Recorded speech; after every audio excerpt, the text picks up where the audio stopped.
Valor Morghulis. What if Jon Snow, the so-called bastard of Winterfell, married Margaery Tyrell, the Rose of Highgarden?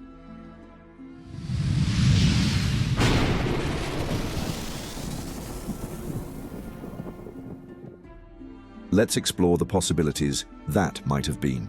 Dawn's pale light found Ned Stark alone on Winterfell's battlements, scanning a parchment whose seal bore the golden rose of House Tyrell. A biting wind tugged at his cloak. He had read and reread the words, yet they made as little sense now as when they first arrived. Lord Mace Tyrell proposed a match between his daughter, Margaery, and Ned's acknowledged but landless son, Jon Snow. Below, the courtyard began its daily bustle. Stableboys tended horses, guards rotated watch. The north was no stranger to cold or to the rumor that Ned's so-called bastard might be something more than meets the eye. Yet why the Tyrells would pursue Jon, not Robb Stark, perplexed Ned deeply. Honor, caution, and hidden truths warred in his mind. In his solar, Catelyn Stark heard the news with a measured calm. Her jaw tightened, but her voice remained steady. Our Jon is not a true-born heir. They must have a reason beyond mere goodwill, my lord.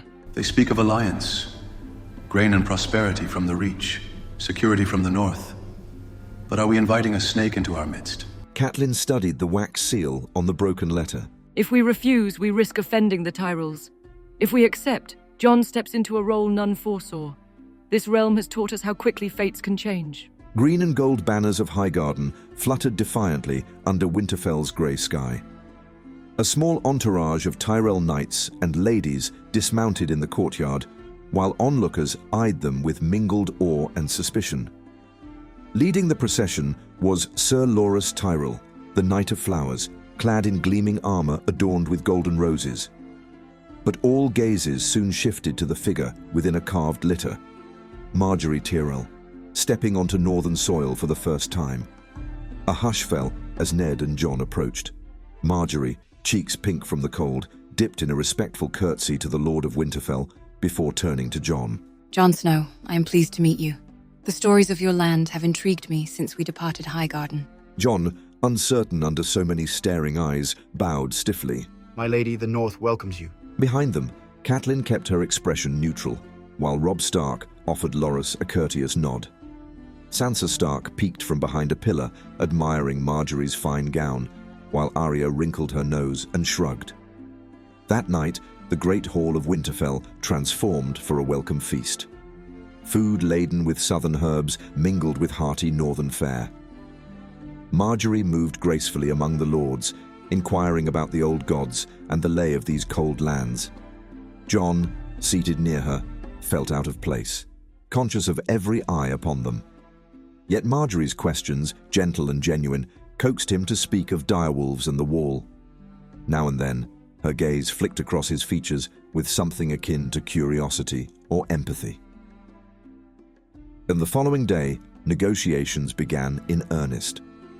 Mace Tyrell's letter had implied that Robb's status as Ned's heir remained secure, but that Margaery's hand might forge a bridge to the bastion of House Stark. Catelyn spoke little, but her furrowed brow revealed her concern for the ramifications. For centuries, the Tyrells and Starks had shared few ties. This proposed union smelled of politics more than romance. They want to finalize a betrothal swiftly. Mace Tyrell claims Margaery has virtue and cunning enough to hold her own in the north. But do we truly understand their motives? No, yet rejecting them outright might spark resentment we cannot afford. The north is wide, but the Reach has wealth. Meanwhile, Sir Loras sparred with Robb in the training yard, drawing a small crowd. Loras's precision dazzled the watchers, while Robb's raw power wore him down. After a flurry of clangs, both ended with swords crossed, panting. You fight well, Sir Loras. All for the glory of my house, my lord. Elsewhere, Margaery strolled through the gardens with Jon, observing the withered flora that managed to endure the northern cold. Your land shapes your people, fierce, unbending. I admire that. Jon felt awkward. I'm just the bastard. Folks say I have no claim to House Stark. I wonder if that troubles you. She paused, meeting his gaze. I see more than a name or lack thereof. Let us not be trapped by labels others thrust upon us. The sincerity in her eyes startled him. He began to suspect that this marriage might be more than a cynical arrangement. After careful deliberation, Ned announced the betrothal. In Winterfell's Godswood, blanketed by hoarfrost, a small ceremony took place. Towering weirwood branches stirred in the breeze, and the carved face bled red sap. Clad in a modest cloak, Margaery knelt beside Jon, while Ned, solemn as ever, tied their hands with a length of cloth. Catelyn, Sansa, Arya, Robb and Theon stood witness. Sir Loras bore Margaery's cloak embroidered with the gold rose, handing it over at the appointed time. By the old gods, I solemnize this pledge between Jon Snow and Margaery Tyrell, that they might bring honor to their houses. Jon's heart hammered in his chest. Margaery, cheeks flushed, repeated her vow in a voice steady as new-forged steel. A hush followed, broken only by the rustling leaves. Then, they rose to proceed to the small sept within Winterfell's walls, where a septon blessed them according to the faith of the Seven. An onlooker might have found it oddly beautiful, a union under two faiths, old gods and new. Yet swirling beneath that scene were 1,000 tensions. The Watchers wondering how the realm would react, whether the bastard of Winterfell might claim some new power, and if the Tyrells had guessed the deeper truth of Jon's parentage. That evening, a subdued feast marked the new betrothal. Bran Stark, perched with a wide view, asked innocent questions about Highgarden's famed tourneys. Rickon only watched from Catelyn's lap, too young to grasp the moment's significance. Wine flowed, though fewer toasts were raised than might be expected. Perhaps the North remained uncertain how to celebrate such an unprecedented match. Before we move on, I'd like to ask you a small favor. If you like this content, please take a second to like this video and subscribe to the channel. Let's aim for 500 likes on this video for a part 2. So, is it done?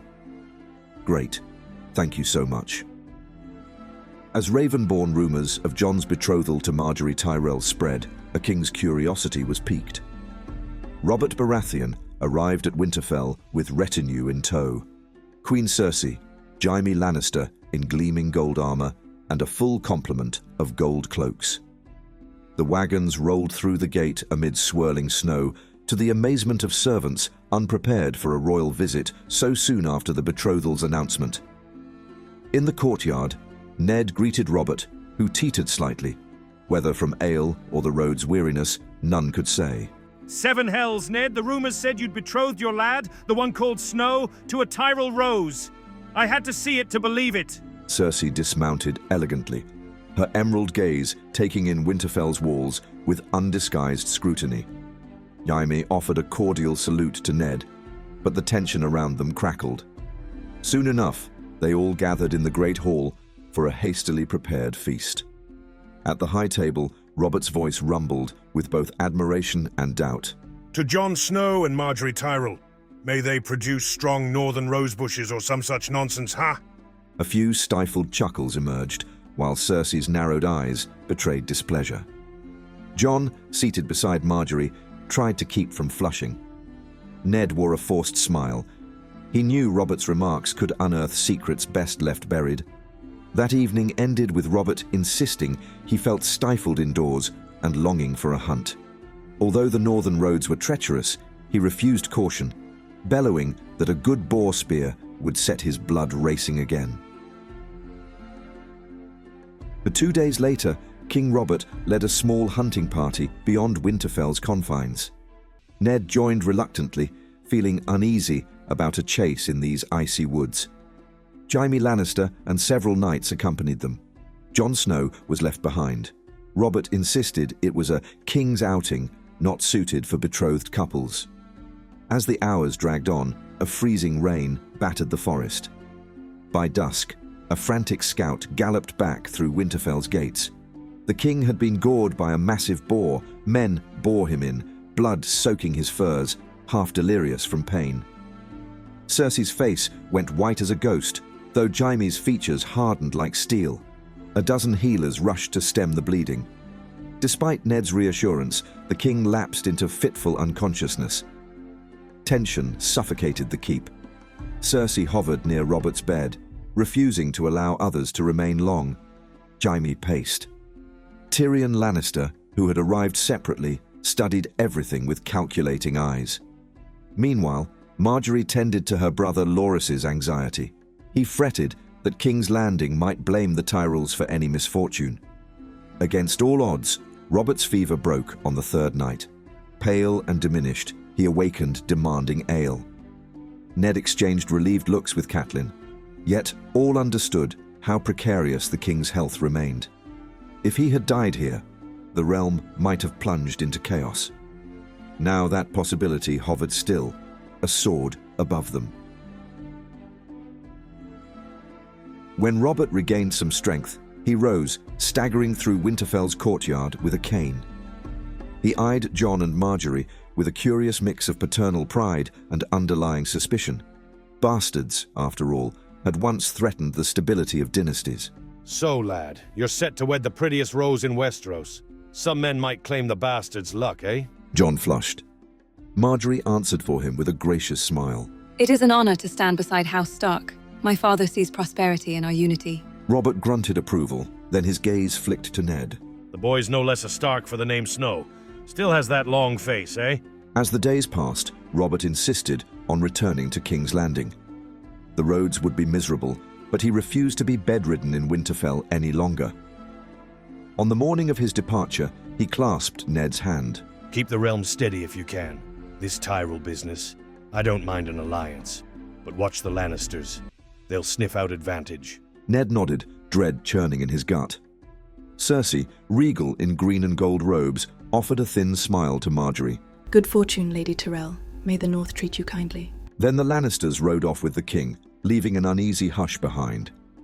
It was as if a brief storm had passed, yet dark clouds lingered on the horizon.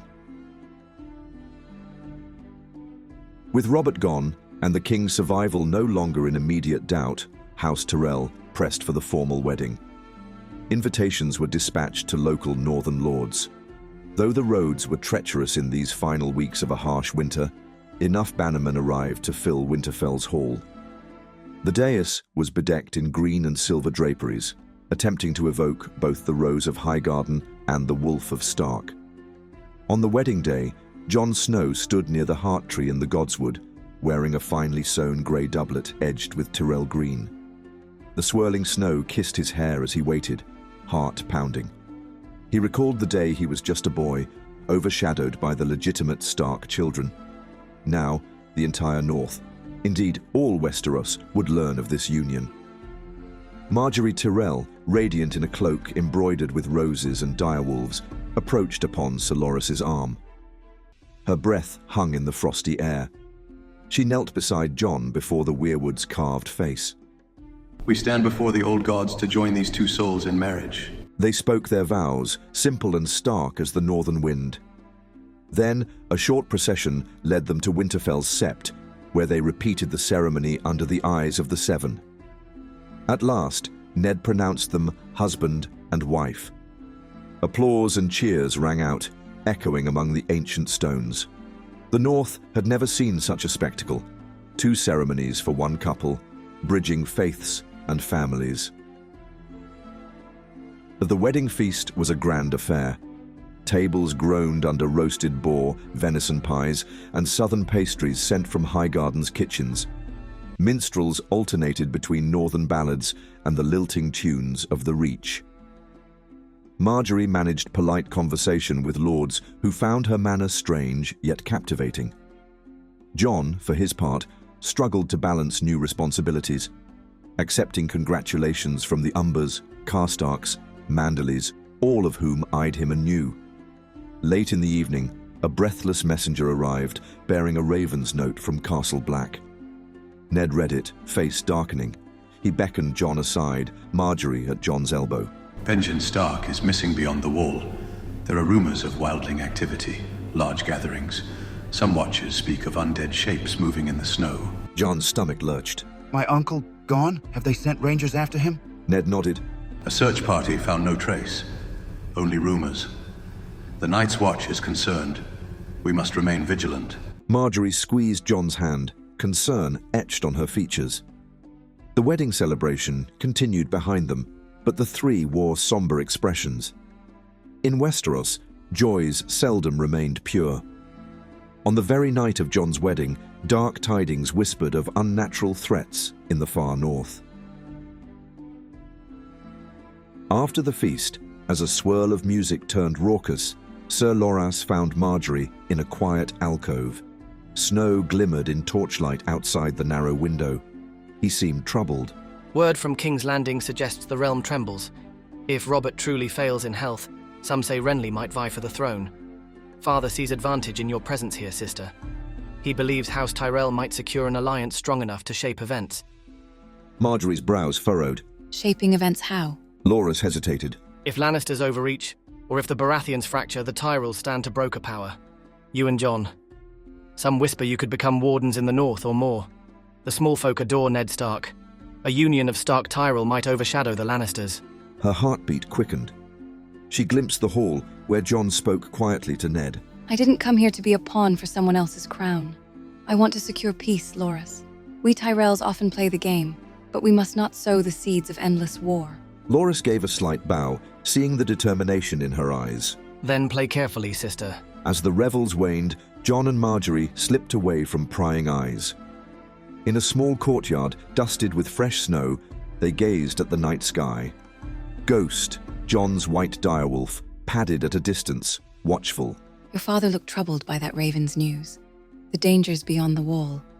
Are they truly so dire? Jon's gaze flicked to the northern horizon. We Starks have always known winter's harsh truths. If the White Walkers are more than a tale, the realm isn't prepared. She touched his hand.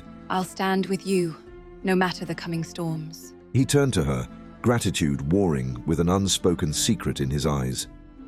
He recalled Ned's caution, never speak the name Targaryen. But as Margaery studied him, it felt that she already sensed some hidden lineage, or at least the possibility that his birth was no simple matter. Your loyalty humbles me, my lady. I swear I'll protect you and do my duty as best I can. They lingered in the cold, forging a genuine closeness that politics alone could never grant. Yet shadows stirred within the keep's corridors, spies who might twist their union to fit a southern scheme. In the weeks after their wedding, life fell into an uncertain routine. Margaery proved adept at managing the household, working alongside Catelyn to resolve supply issues for winter stores. The castle staff, initially wary of this southern lady, grew to admire her gentle authority. She even introduced new herb gardening techniques gleaned from Highgarden, hoping to enrich the Stark diet. Sansa Stark followed Margaery like a devoted shadow, eyes shining at every mention of courtly fashion. Arya, far less enthralled, still listened curiously when Margaery spoke of tournaments. Meanwhile, Robb handled more of Winterfell's day-to-day governance under Ned's watchful eye. Jon assisted, stepping into responsibilities that felt foreign yet oddly natural. No longer was he relegated to the background. As Margaery's husband, he found himself advising on matters from harvest scheduling to minor disputes between holdfasts. Some Northerners, including Lord Great Jon Umber, teased Jon about shedding the Snow identity. We'll start calling you Jon Stark if you keep this up. Jon shrugged uncomfortably, uncertain how to respond. He remained a Snow by law, though marriage to a highborn lady had changed how some viewed him.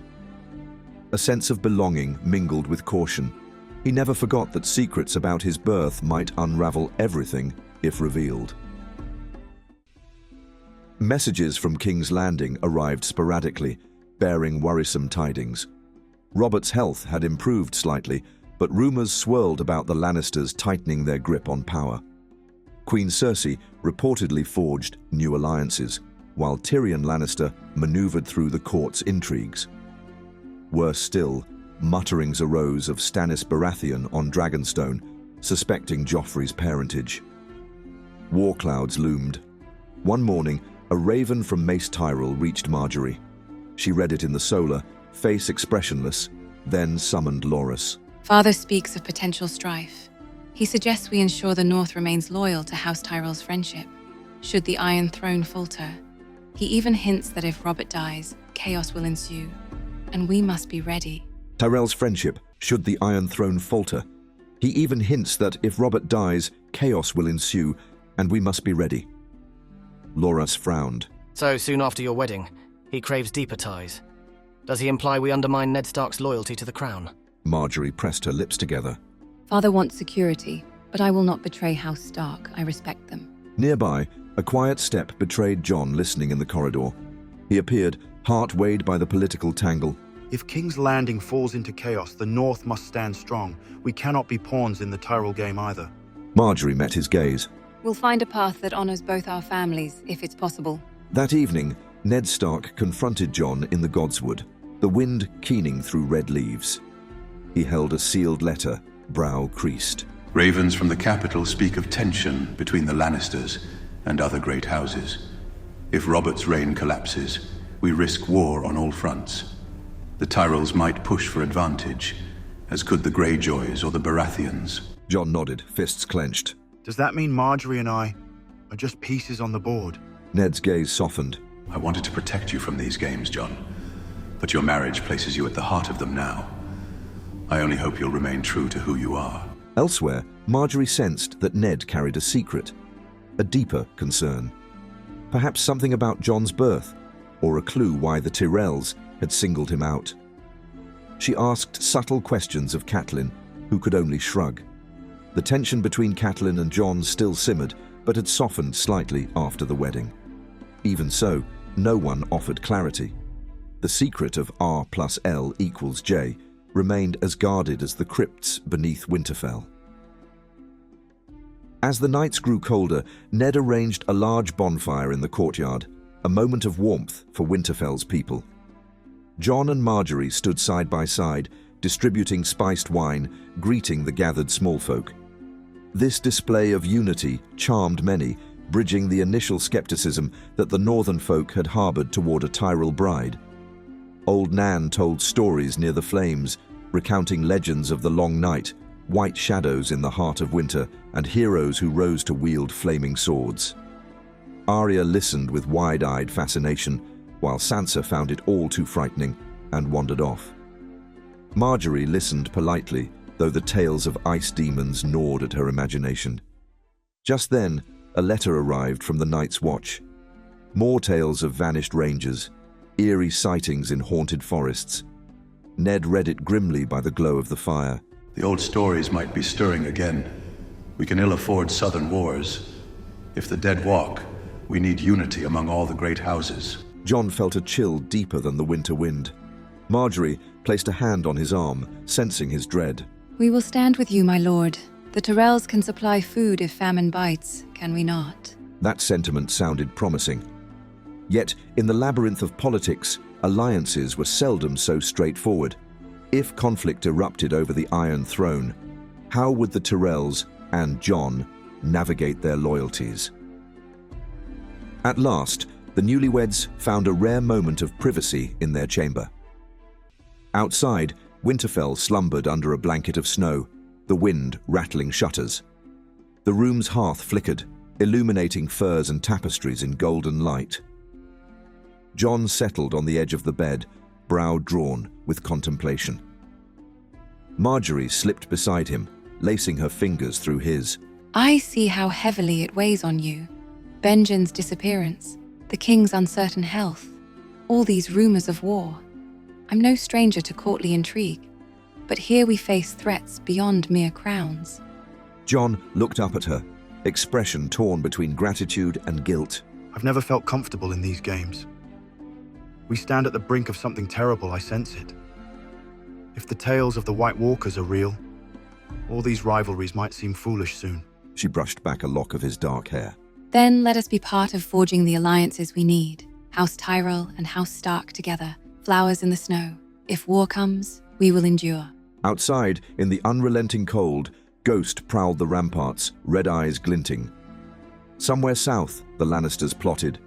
In the far north, shadows stirred beyond the wall. Within King's Landing, power balances trembled. and hidden deep within Ned Stark's heart lay the truth about Jon's parentage. A spark that might ignite the realm if ever revealed. If you enjoyed, please remember to like this video, subscribe, and share your thoughts in the comments. Valar Morghulis.